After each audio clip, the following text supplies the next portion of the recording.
This week's blog post is the third in my series on a J.C. Leyendecker exhibition from 2019. For more on Leyendecker and this exhibition at Leyendecker House, see part 1 of this series. The painting on the left is not by J.C. Leyendecker but by his brother Frank, known as FX. Frank created successful ads for Chevrolet and covers for Collier's magazine, but he died in 1924, relatively young.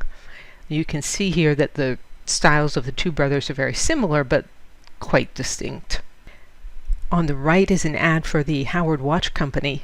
You can see why JC's work was in demand. If you were a guy, wouldn't you want to look this suave and sophisticated? This is the first of the Arrow collar ads that we're looking at.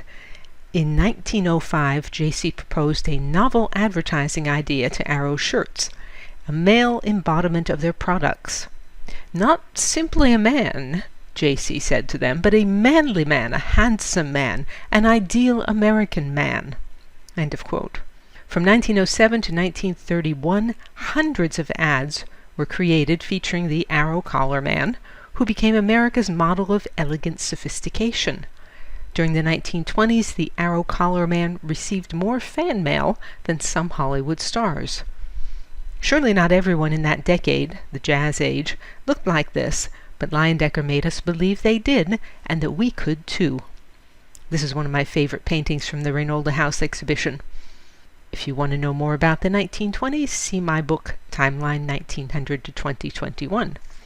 The primary model for the Arrow collar man was Charles Beach, J.C.'s business manager and live-in partner for nearly 50 years.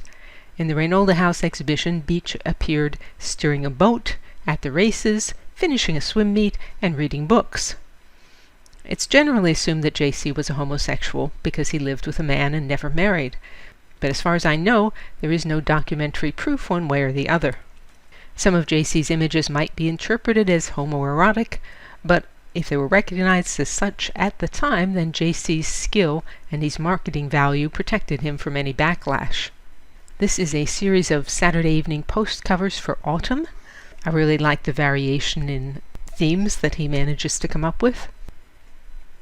This is from 1913. It's called In the Stands. It's another Arrow collar ad. The man with the monocle on the far left is Charles Beach. This one is from 1914. The year that President Woodrow Wilson signed the law creating Mother's Day on the second Sunday of May. J.C., who was assigned the Saturday Evening Post cover for the first Mother's Day, shows a bellhop delivering flowers, and an American tradition begins. And two more Arrow collar ads. The one on the right always reminds me of Dorothy Sayers' Lord Peter Wimsey character. That's it for this week. There will be more Leyendecker coming up. DianeDuranteWriter.com has hundreds of posts on sculpture, painting, architecture, and my other obsessions. To join the Sunday Recommendations email list, visit the URL on the screen or email me. And you can say, "Well done, Diane," or support my work and receive rewards by means of the tip jar on DianeDuranteWriter.com. As always, thank you for listening.